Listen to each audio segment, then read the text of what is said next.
the School of International Service at American University in Washington, this is Big World, where we talk about something in the world that truly matters. I'm Maddie Mingus. The short message of the book is coming soon to a small town near you. This very difficult conversation. It might be about drought, it might be about wildfire, it might be about flooding, but it's coming. And you're not going to have the kind of wider attention and wider support and federal disaster relief that goes to the bigger cities. You're going to be on your own. And it's not a bad idea to start preparing now for that difficult conversation. That was SIS professor Ken Conca. He joins us today to discuss climate resilience and his new book, After the Floods, The Search for Resilience in Ellicott City.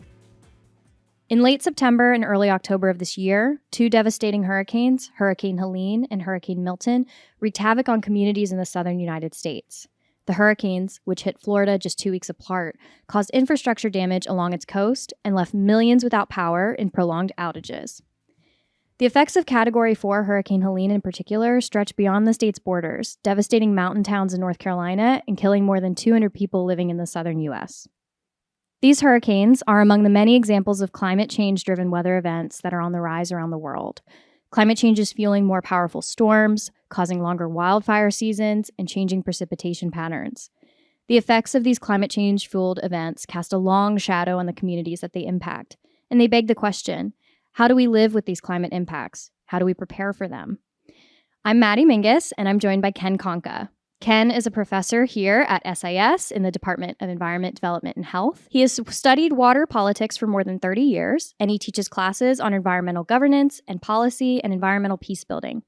His recent book, After the Floods, The Search for Resilience in Ellicott City, discusses how the local government in Ellicott City, Maryland, responded to two, quote, 1,000-year floods in 2016 and 2018, and what other climate-impacted cities can learn from it.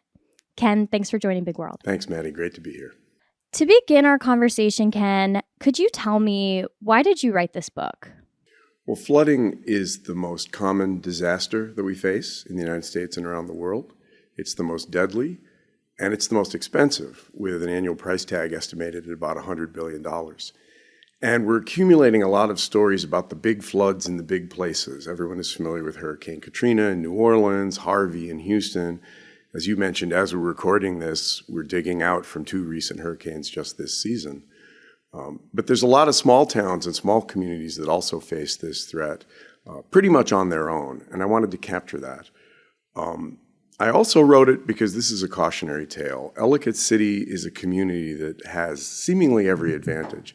It's an affluent community, progressive government, climate change is not a dirty word, planning is not a dirty word.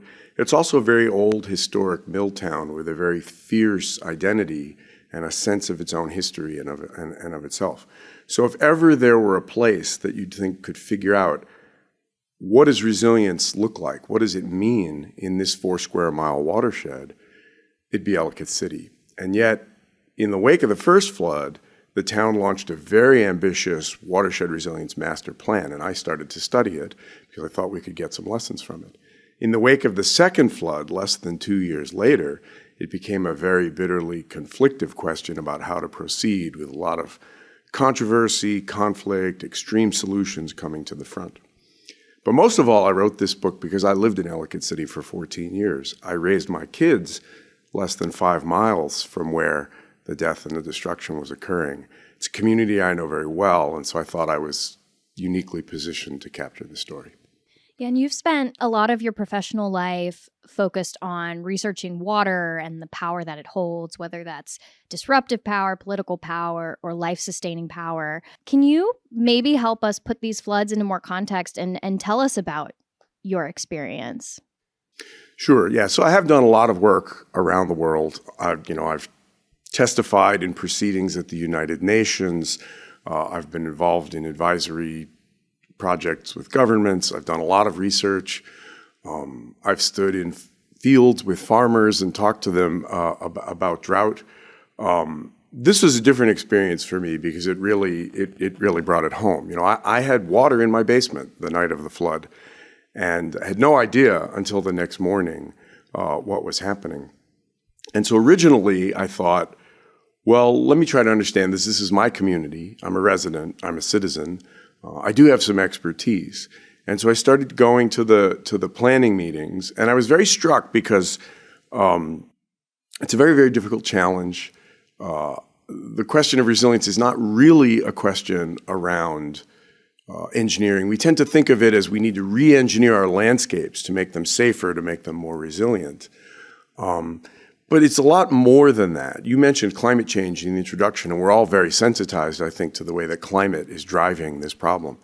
But it's not simply a question about climate change. Ellicott City was settled in a valley down by the river more than 250 years ago for very good reason. The water powered the Industrial Revolution. But it's also a community that suffers from a series of bad land use planning decisions, of overdevelopment in the watershed. And so the path forward here is not really a technical path. It's not really an engineering path. It's really a path about what do we know, what are we trying to protect, and who speaks for the community. And those are the themes I really tried to develop in the book. Ken, through writing this book, what did you learn about the issues that communities face when they're dealing with the aftermath of a surprise natural disaster? And why do you think recovery and prevention efforts tend to become politicized or a source of contention? So one of the challenges here was simply drawing an accurate picture for people of what it is that we know and what it is that we don't know. And county government responded in the way that county governments and local governments typically do. They brought in an expert consultant. The consultant built a very ambitious and very interesting three-dimensional hydrologic model of the watershed to try to model what actually happens during flood conditions and what different interventions might do to help. And they held a series of meetings in the local community to discuss plans forward. But there were a couple of problems with that approach. One was that there's a great deal of uncertainty here, and I think the uncertainty wasn't adequately acknowledged. The county tried to make the situation sit still for governance, in a sense, impose a definition and a solution. This is the problem. This, therefore, is the solution. And many of the other forms of knowledge, the experiential knowledge of people who had lived in that community, were really, to some extent, pushed to the side. And so, as a result, there were a whole series of knowledge controversies. People didn't accept the official wisdom about what the problem was, and therefore there wasn't as much support as there might have been for the very difficult solutions. A second problem here was that the dialogue about what to do never really acknowledged the underlying conflicts. We're talking about reworking a watershed that's got 250 years of human history, of social history around it. Ellicott City is one of the best preserved historic towns on the east coast of the United States. It's a real jewel in the crown of historic preservation. And so when people start talking about tearing down historic buildings to make room for the water, or building a $200 million pipeline under the town to carry water completely around it, or about banning land development in the hills above the town, because that's part of the problem as well. Those are really strong responses. Those are really controversial and contentious issues. So it wasn't really a technical question. It was a question about, the community's identity. What are we trying to do here? What are we trying to protect here? What's most important about our history? If we can't protect it all, what do we care about? And who gets to speak for that? Is it the people who are directly in harm's way, who obviously have a very strong interest, the residents and the shopkeepers? Is it the county taxpayers? Is it some sort of, wider sense of community? And so these are the things that I try to really thread through the book and trace through the book, because I think there are a lot of lessons about having this conversation. The short message of the book is coming soon to a small town near you, this very difficult conversation. It might be about drought, it might be about wildfire, it might be about flooding, but it's coming. And you're not going to have the kind of wider attention and wider support and federal disaster relief that goes to the bigger cities. You're going to be on your own. And it's not a bad idea to start preparing now for that difficult conversation. Yeah, and I feel like what you mentioned about, the loss of those historic landmarks, I feel like those are things that we don't always think about when we think about the consequences of climate change. Like we talk so much about these more intense weather patterns, longer wildfire seasons, these different things, without really thinking like, what are the impacts on the ground? Oh yeah, that loss of history, or the way it impacts the culture of a town, like you're saying.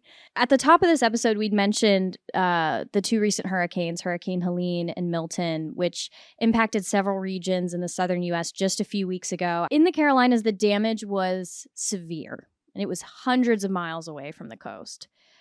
Based on your research, do you believe that climate havens still exist? Well, if you look at what happened in Asheville, I have great sympathy for the people of Asheville. They weren't the only ones affected, but my attention was invariably drawn there because it's a community that's a lot like Ellicott City. It's a very old town. It's an old mill town. It was built in the floodplain for a very good reason, because the water could power, industrial development, the milling of wheat, and later really, the whole process of the Industrial Revolution. So these communities are there for a good reason. But, as you say, Asheville is hundreds of miles from the coast. And there's no question that climate change is driving this problem. Warmer oceans provide more energy for these storms, and they juice them more so that they do more destruction, and they can cut a longer and wider swath of destruction.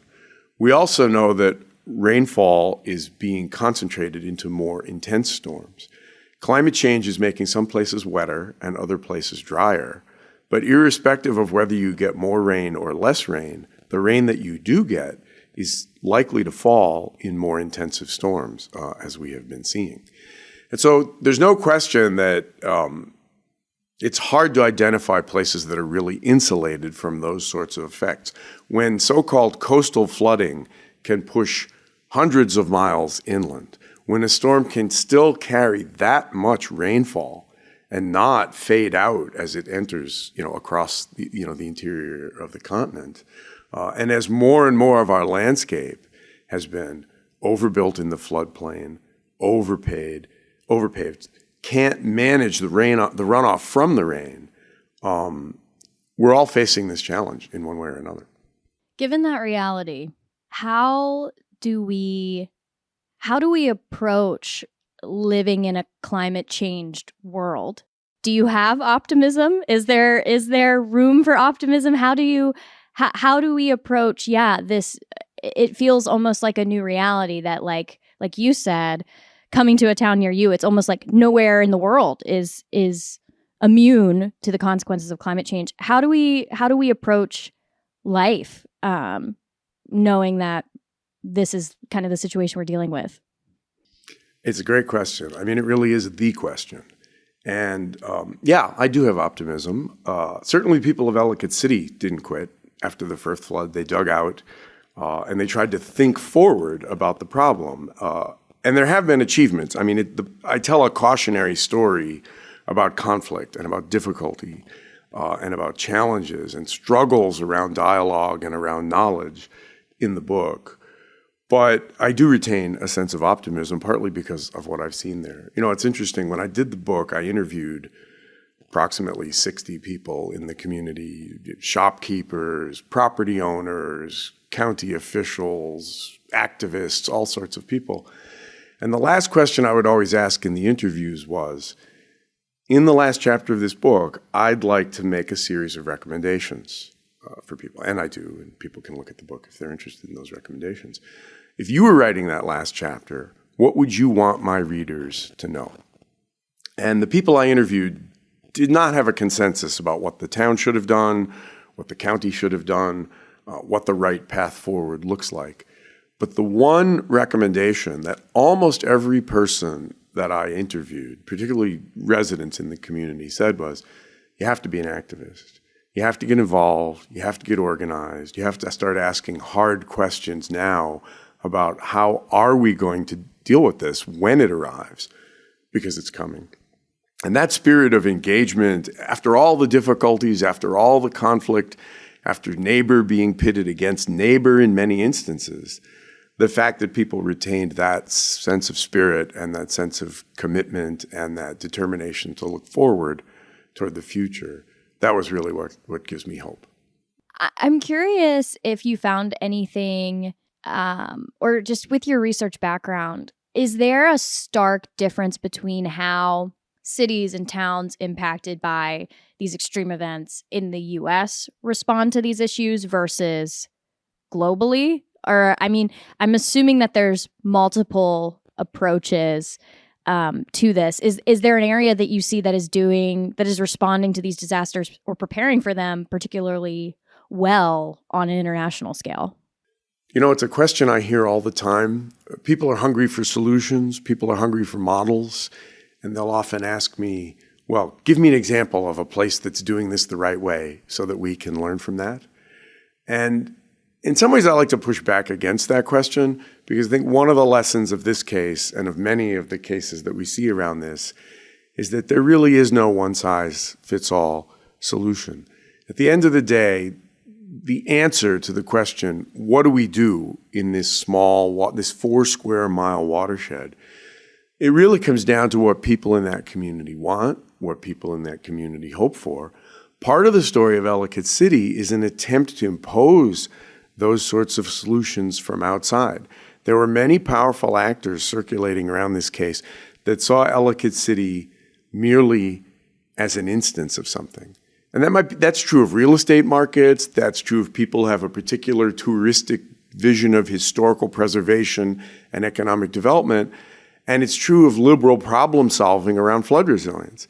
And one of the things that happened in this case is that the community in some sense lost its voice to those larger models.